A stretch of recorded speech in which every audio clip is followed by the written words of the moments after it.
3/4 of the way done now. So, but we are apparently live on YouTube. So just automatically, I see the check mark now beside the Ice Guys YouTube channel. So there we go. Apparently, they fixed the issues. But we thank you for make sure everyone on Twitter X. Glad you were able to get there to watch the show. But yeah, we are. Ian, this is recorded on StreamYard, right? It is. Okay, the whole all right. show. So I don't know how it's going to to work with the archive and getting the podcast up, but I'll figure it out. Yeah, I was gonna say, me and you will probably be working on that. We'll try and get the whole show on YouTube and everything on podcast as quick as we can once we get off the air. Yeah, no doubt. Because you definitely didn't want to start this show at 3:40 p.m. Eastern time and have an hour 40-minute delay. So we had to get the show going regardless, no doubt. As far as props in this game, Dorofeev, I think there's value, no doubt. Nugent Hopkins is up on the top line tonight with Draisaitl, it looks like, and Hyman. So there is value on the Nuge tonight as far as props because he's going to move up to the top line. That's another thing we talk about, Brendan, strategy with player props. Bet on the player moving up the lineup, third line to second line to first line. It's not accounted for. And they're going to get more opportunity, more ice time. You're playing with better players, better opportunity for prop-wise. Yeah, I would say that's a safe bet. Like, Nuge is an awesome player. He's a really, really good player. And sneaky, he'll, like, come out of a game with 2 points or 2-3 points. You won't even really notice it because he's not as flashy as a McDavid or whatever. But, you know, if you're a bet man on him to get a couple points, I'd definitely, take him for sure. No doubt. And the final game tonight, Arizona-Vancouver. Funny thing, Brendan, is that we had Carter Hutton on the show last month, and the day we had him on, it was a Wednesday also. Like, pretty much all the teams he played for played on that night. It was Arizona playing St. Louis and Philly and all these teams that he suited up for, Nashville, Buffalo. They were all playing that night. And here we go with you on the show. And I think we have 3 of the 4 teams you played for in the NHL in action tonight. The only one that isn't is Detroit. Arizona's playing, Edmonton's playing, and, of course, Chicago's playing tonight. So it's like it worked out. It's just it's the Brendan Perlini Bowl here on the Wednesday the Ice Guys show, right?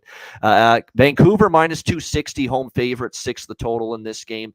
We don't have goalies confirmed, it looks like, for this one as of yet. Obviously, it's a back-to-back for Arizona. I don't know what the fuck happened to them last night. That was a very bad game for them. Shutout by Seattle, 5-0 to the Kraken. Kraken haven't been great the last month. They've fallen out of playoff contention, and Seattle just puts the boots to them last night, 5-0. You would expect Arizona to show a little better effort here tonight against a Vancouver team. Maybe they just weren't inspired. Seattle, and then you got this game tonight. Maybe I think you'll see Vancouver or Arizona play a little bit better tonight. Ingram projected but not confirmed in net. By the way, they have some injuries. Barrett Hayton's been out for a while. Nick Bukestad now out. So we've got a little shuffle on the top line for Arizona tonight. Looks like Kerfoot, Schmaltz, and Keller is going to be the top line. Krause, Cooley, and Gunther. The second line, Michelli, McBain, and Josh Doan. I always like doing Brendan Perlini's got the Italian background, so I'll say Mattias Michelli. There you go for the Arizona Coyotes on the third line. Josh Doan, of course, third line as well. He's gotten off to a great start. Ingram projected. Casey DeSmith projected for Vancouver. And if it's him, I'm interested in an over personally in this game. Vancouver starting to score again. We saw a little bit, back and forth kind of affair with Vegas the other night with the Canucks winning 4-3. Arizona just gave up a 5 spot to Seattle. They were involved with Vegas on Friday night, another pretty good team in a wild up and down affair. They played the Rangers. It was an up and down affair. They kind of trended over. The Vancouver game in Arizona last week, exactly 1 week ago, was 2-1. But sometimes I like the reverse to happen. The same 2 teams play each other the next week. That we saw a low-scoring game last week with these 2 teams. It doesn't necessarily mean it's going to be the same here tonight. So this would probably be a look toward a little over 6 here. It looks like Seelovs might get the start again. Shelovs, actually, there's an H in there. Shelovs is apparently the way you say it. So Artur's Shelovs in net here for the Vancouver Canucks. Again, the Latvian netminder has been pretty solid, but we'll see if he can keep the good vibes going tonight. For me, I'll have a small look at the over. Nothing on the side, though, really, in this one. Vancouver probably wins, but I'm not taking them at any sort of price like this, minus 260, not a ton of value. What do you like here, Alex? Coyotes, Canucks. Yeah, this is a good live betting game. I'll be probably more than likely looking for first period and full game overs, but live, I'm going to get something closer to $1.10 or even plus money on the first period over. 5.5 laying a little bit of juice or plus money with the full game over. So that's the only thing I'm looking at here. Seahawks 3-0, and it started with Vancouver. I think 2 of those came against Anaheim, which that's not really saying a whole lot. And then he faced Connor Vegas, Ingram, and they won, but a little shakier, obviously. Yeah. Yeah, and then Connor Ingram, who had a good first half of the season, kind of regressed to form in the second part. Now, kind of at the end of the year, not sure what you're going to get from him from a night to night basis. So this could be, we could expect to see goals here, but I don't think we're going to get a lot of stuff right out of the gate early. So we should have some time to get some better adjusted numbers and prices on the first period and full game over. Yeah, number one player prop. Alan's got it right in the chat. He's got it 100% right. Connor Garland over and over again. He's been great. He had a 2-goal night against Vegas the other night in the victory. He's against his old team, the Arizona Coyotes. And that's another thing we talk about, that angle, the player against his old team. It's uncanny, unfucking canny how many times he scores a goal. You always want to shove it down their throat, right? Yeah. No doubt. And so Connor, and plus he's in great form right now. Connor Garland playing on that second line for Vancouver. So, there's no doubt of Vancouver. Connor Garland look for sure tonight with Miller and Joshua, Besser, Pedersen, and Höglander remaining on the top line. For Arizona, I don't think they're going to get shut out tonight. I think they'll have a better pushback tonight than they did against Seattle last night. So I would probably target Kerfoot's now on the top line center spot. Maybe he's worth a look. Cooley and Gunther and Doan. Basically the players I've talked about that I think are worth a look here. But Connor Garland, probably my number one player prop on the entire board between the 3 games tonight taking place in the NHL. Great stuff. Brandon, we're going to hit up the Masters now before we wrap up the show. The Masters golf, we're all excited. Most of us are. Alex is not a big golf guy, I will say that. But he's not. But the Masters is coming up. I'll just throw this out rapid fire. I mean, we know that this course, Augusta, is legendary. We know that this course is obviously there's a certain group of golfers that every time they could be in the worst form possible going into the Masters, but they've got a great track record at Augusta National, and they are able to just all of a sudden play very well on this course. And that's what Brooks Koepka comes to mind, for instance. He's going to be a popular pick. I think he's in the 20-1 range, plus 2,000. Brooks Koepka has to be on the card. I'll throw out a couple others, and this is in talking with a lot of smart golf people about this tournament. I bet back in the fall Victor Hovland to win every major because I think this kid is close. He's got that demeanor to close strong. He's been a closer in some of these tournaments that he's won. Good Sunday player. That's what you want, especially in the pressure of a major championship. So I like Victor Hovland. I think maybe to finally get that first major.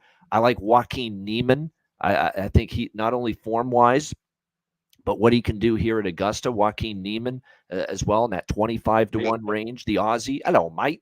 Cam Smith. Might be, I think, worth a look here as well. He's had a good past here at Augusta. I'll throw a couple darts out there as well.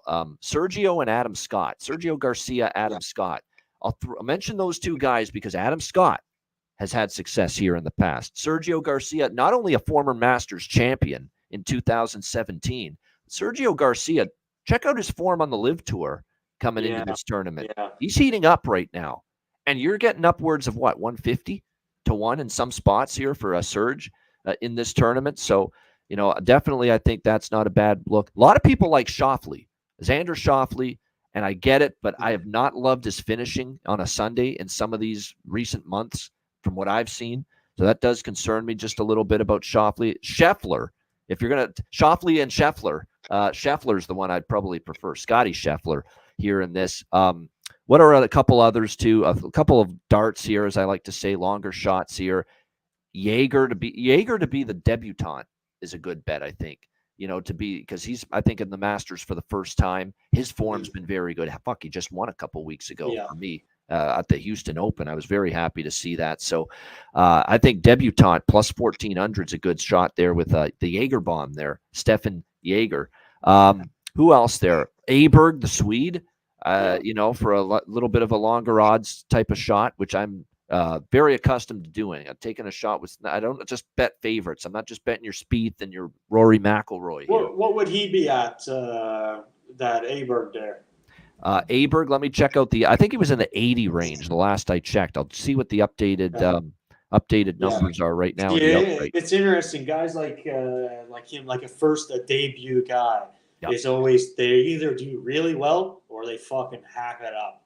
Like there's sort of no in between sometimes. So it's tough, but you gotta the guy's game is unbelievable. He's a great player, and I think the one if I had to put my money on someone right now, I would go with that Joaquin. Actually, he's 30-1 right now. There's been a huge move on Aberg, so 30-1. He's up there. He's up there. Yeah. Yeah, I like that Neiman that you said. He's been playing great on Live. Like I follow both tours just because I'm a big golf fan, and I think he's really. A lot of those Live guys are really slept on just because of the stupid thing with the tour and all that. But it doesn't mean they're not good golfers, right? So, even you said Garcia, I think he played great last week. Former champ in blistering form right now. Yeah, he lost in the playoff last week, right? Yeah, exactly. Yeah. Yep. Now I'm a golf neophyte, and like I said, but I knew it was a whole big story with the PGA. He's 100-1 right now, Sergio. By the way, 100-1. Yeah. What? Can you guys break down to someone who knows nothing about golf? What's the difference between the two tours as far as just like the quality of play? Because like I said, I've heard people kind of knock and say that they don't like the format with Live and the format with PGA. Yeah. I'll direct that take to this Brendan. To me, okay. Yeah. I would say it as basically your idea for what you were talking about earlier with hockey. Okay. Somebody like the Saudis came along with a ton of money and wanted to start something different, and they do it a different way. They only play 3 rounds. They play with music on. It's like nightclub golf. Yeah, they can wear what they want. They can wear shorts. Background. As far as the golf goes, nothing really. The game is the same. You can wear shorts. That's another thing too. No dress code. They play the game of golf the same. They play 18 holes. They it's still got to get the ball in the hole. So that doesn't really change. It's just kind of a lot of political bullshit around it, and a lot more it's like guaranteed money and stuff like that, and so that kind of side of it is just that's as far as the golf's the same. That doesn't really concern us. The golf's the same, but the guys get paid more, and it's a more relaxed atmosphere. Exactly. Yeah. So I get why the PGA is scared because they realize this might take them out at some point because that seems a lot more interesting to watch. Dude, those Saudis. They said something ridiculous, like the people who are backing them, or not. I shouldn't say backing them, but their oil money is worth. They said something. It was like 15 billion or something.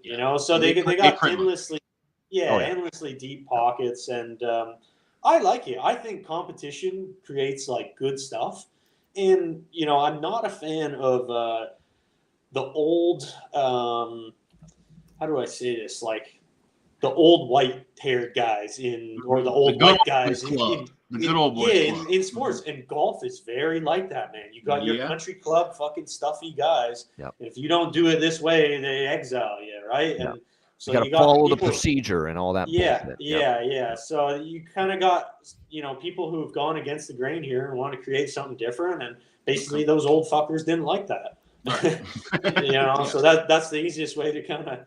Imagine we had Saudi Arabian money in hockey. Wouldn't that be something? Well, yeah, that's what I was going to say. Basically, it was what was the old, is it WHA? It was you had something, or I don't know if you're a wrestling fan, but WWF and WCW. That's your kind of thing going on right now. So, we'll see. But at the end of the day, there's still, for the Masters concerned, the guys are still good players, and it doesn't mean they can't play just because they're playing on a different tour and wearing shorts, as far as what you guys do when you're putting your hard-earned money on someone, to take all biases out of it, right? And, so I guess that's the easiest way to kind of describe it. Sorry if I was going on there a little bit. Oh, that's good. I mean, there's a significant difference, and the thing is too, when I first watched the Live golf, I was all confused. Wait a minute, they got the individual, battle like usual, and then they got this team event thing going on. It's and sometimes you get mixed up, and it's hard to keep track of both. But that's the unique portion. They have an individual and a team event in every tournament with Live. Mm-hmm. Yeah. See, it's more interesting to watch. Like I said, just from somebody who's on the outside, I would be more tempted because regular. I appreciate that it's different. Yeah. Regular I PGA think you would- is what I nap to on a Sunday in the summertime. Like you said, but having music and enthusiasm and the crowd being into it, like what's that tournament? Is it the Waste Management Open in Phoenix? Yeah, That's like yeah, big yeah, where, yeah. like, The crowd is wasted going- management. Open. Right. But it's like having more of that in golf. And I'm like, I get that a lot of the traditionalists might not like that, but once again, if you're trying to bring in a newer audience or just a different demographic, having that option, okay, fine. And like I said, split them up. They don't need to be blended. We don't need to have music playing during all the PGA events. You know, the Scottish Open doesn't need drum and bass, but have something that's available for as an alternative. Yeah, and that's basically what it is, man. I think I don't know if either of you have gotten a chance to go at all, but a really good buddy of mine has gone to a live event, and he said he's like, man, it's night and day difference. Like he said, for that, live blows PGA out of the water because let your hair down, party vibe. Yeah. He said they had a concert beforehand, Nelly or someone beforehand. Oh, okay. Then everyone comes, and he's like a big golfer too, like scratch player and stuff. Everyone comes on the range at the same time because they shotgun started it, so they all tee off at the same time. That's like one of the things, with the tournaments, like sometimes, and I've gone to PGA tournaments where you're there all day. And, because guys are teeing off at 7 a.m. and some guys tee off at 3:30. And so he said everyone's on the range at the same time so you can see everyone.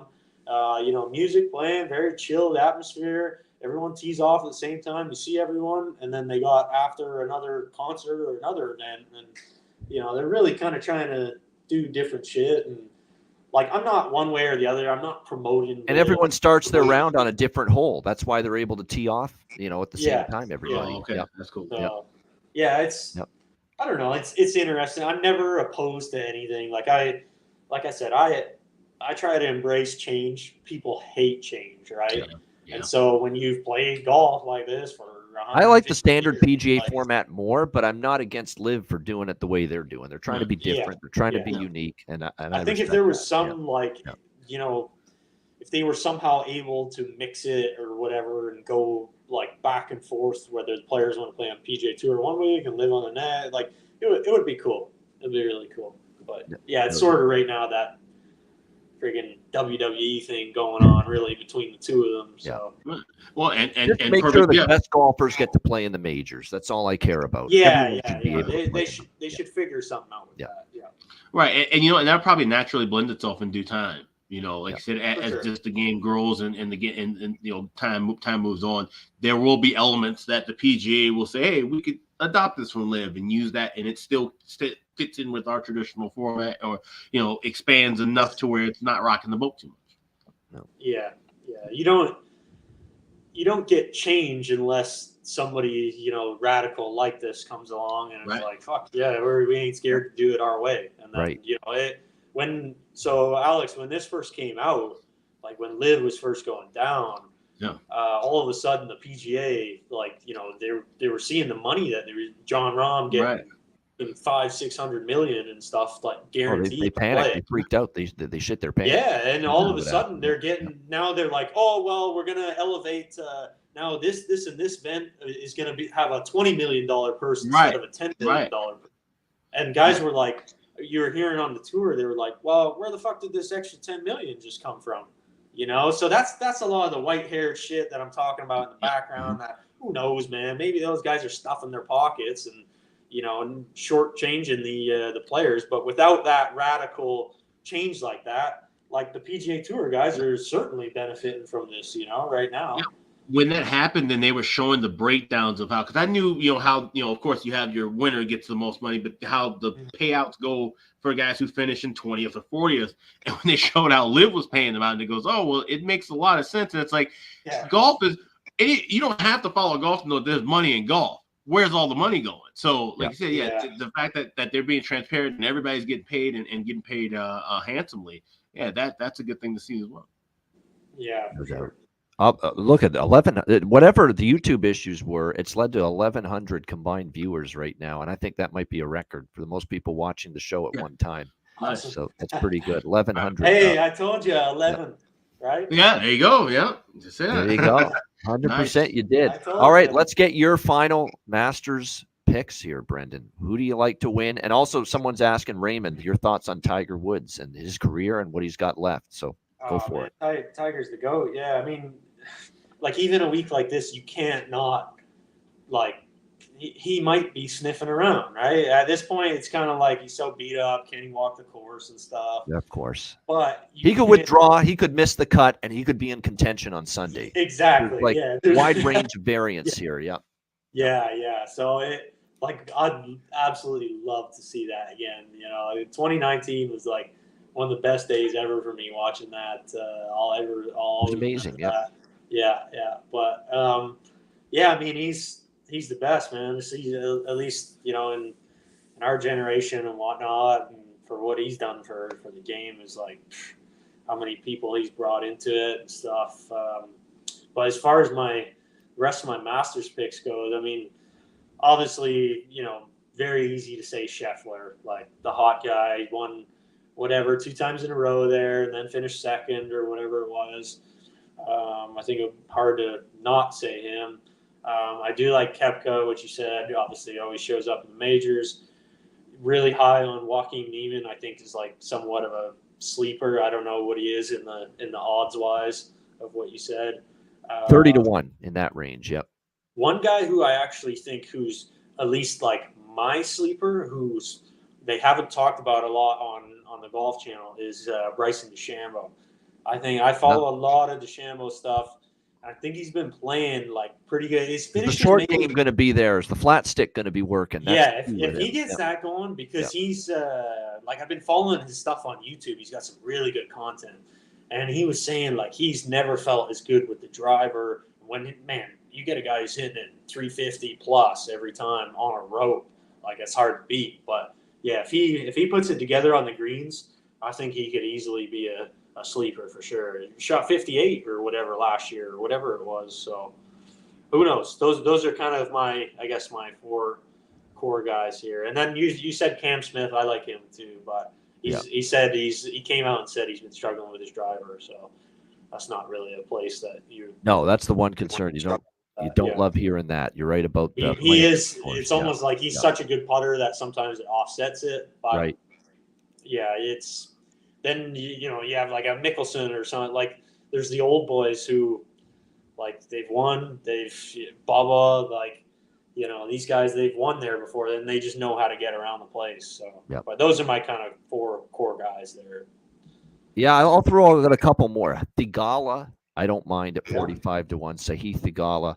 Nick Taylor, the Canadian. I got to have one Canadian. Yeah, he's had a good run too. He's had a good year. And, of course, the Canadian Open, that was just amazing last year what he did there, that epic win, snapping the drought of Canadians at the Canadian Open. I'll be there, by the way, Canadian Open, right in my backyard this year. Oh, nice. I'll be going to at least 1 or 2 of the days. Hamilton Golf and Country Club, Ancaster, Ontario. So I'll be there and looking forward to that Canadian Open coming up. Nick Taylor, 175, and then I'll throw one more, Harris English there at 140. Couple of longer shots there that I'm going to invest a few shekels in, a few bucks in that. We could have actually gone 3 hours, but we're going to wind it down. And we'll definitely get you back on probably once your season's done. We'll get you for sure back on. Yeah, anytime, sure. guys. Yeah, no doubt. It was a lot of fun. No question about that. Shout out to everyone in the chat. We'll jump right in. By the way, the deal, patreon.com/iceguys, $10 per month. Sign up there for our daily sides, totals, player props, bonus content, more Patreon exclusive live betcasts, 3 coming up here in April, and the Ice Guys store, iceguys.myspreadshop.com. Yes, we got another special coming up pretty soon. We have to check the email for that. The spread shop will send me that all the information. But we got everything in stock: caps, t-shirts, hoodies. Get yourself a t-shirt and a cap right now because it's getting warm out. Spring is finally sprung. So get everything right now at iceguys.myspreadshop.com. All right, back to wrap. Bargain bin special tonight and best bets to wrap up the show in just a moment, right after we hear from our great sponsors, Boston Hemp.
right, Boston Hemp Inc. Make sure you check them out. And again, get 20% off all orders on the website using the promo code ICEGUYS at bostonhempinc.com.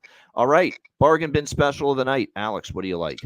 Yeah, so we're going to that Vegas-Edmonton game. Now, I like Vegas to get the job done as far as victory is concerned, but I do think we see some Edmonton players kind of step up, especially in the absence potentially of number 97, Connor McDavid. One of those guys being veteran Corey Perry. You can get him to score anytime goal, plus 410 over at FanDuel. He's a guy who always finds himself right in the front of the net, plays that same kind of role that Zach Hyman does on that second and third line. But we may see him shift around a little bit with no McDavid there. So look for Corey Perry to get one, plus 410 at FanDuel. It's my bargain bin special tonight. There we go. I like it. Definitely. Corey Perry there for Scory Perry, hopefully tonight. For the Edmonton Oilers against the Vegas Golden Knights for Alex B. Smith with his bargain bin special of the night. For my bargain bin special tonight, I'm going to keep it to Connor Garland, Vancouver Canucks, and we're going to take over 1.5 points at plus 375 for Connor Garland tonight of the Vancouver Canucks against his old team. The price is good. The goal prop, I don't believe is good enough for the bargain bin as far as the price point. I'm seeing only, plus 210. So we're going to go with the over 1.5 points, plus 375 for Connor Garland tonight for my bargain bin special of the night. All right, best bets. Alex, what do you like for best bet? Yeah, we'll go with the Blackhawks and Blues. We'll go first period over 1.5 minus 115. This definitely feels like it could be one of those games where we see some goals early and often in the contest, into the season, division rivals, rolling the puck out there and seeing who gets the job done, and looking for a couple goals in the first 20 minutes. Chicago, St. Louis, first period over 1.5 minus 115. That's my best bet for Wednesday. All right. Chicago, St. Louis, over 1.5. First period, best bet for Alex B. Smith. Brendan, you can pass if you want, but we'll still throw it to you. If you got a best pick, have at it. Oh, man. I don't know. I think I'm passing on this one. Nothing wrong with that. I will say I think you guys were right with the early one over, what was it, 5.5. I think maybe that one's going to be a high-scoring game in the Chicago game. So maybe that one. There you go. And that's a great segue, Brendan, because that's my best bet. Chicago, St. Louis, over 5.5. I like it. Two teams out of the playoffs. I don't see a lot of defense or shot blocking. I think we see goals tonight with the Blackhawks and the Blues. And a total that's 5.5 makes, I think, it even better. So 5.5. Chicago, St. Louis, over 5.5 minus 115 for my best bet. See if we can cash another over 5.5 as a best bet, just like last night with the Rangers and the Islanders. Hopefully not as stressful, though, tonight. With this one. Great stuff. Brendan, I can't say it enough. Great job. Yeah. Your YouTube channel it's going to be a hit. I love what you're doing with it. Yes. And we're going to try to direct people to it and get people to tune in. But I definitely think that it's going to be cool, you telling these stories of your experiences as a player. And your storytelling is great. You got the charisma. I mean, you've got all the pieces in place for that YouTube venture of yours to be a success, my friend. So we wish you all the absolute best, and in the Calder Cup playoffs as well with those Charlotte Checkers. Yeah, no, I appreciate it, guys. Thank you very much just for having me and letting me use your platform to kind of share some of this stuff. So thanks again. Appreciate it. Absolutely. Hopefully we can do this again. Definitely we will. Yes. Down the road. That's 100% we will. No doubt. Shout out to everyone in the chat. Apologies for the YouTube issues, but we thank you for hanging in there. Great show today. Make sure you download the podcast in audio form whenever you can't watch the show live on all the platforms. For Alex B. Smith and our special guest, Brendan Perlini, I'm Ian Cameron. Have a great Wednesday night. Enjoy the games and good luck. And we'll be back tomorrow on Thursday for another edition of the Ice Guys.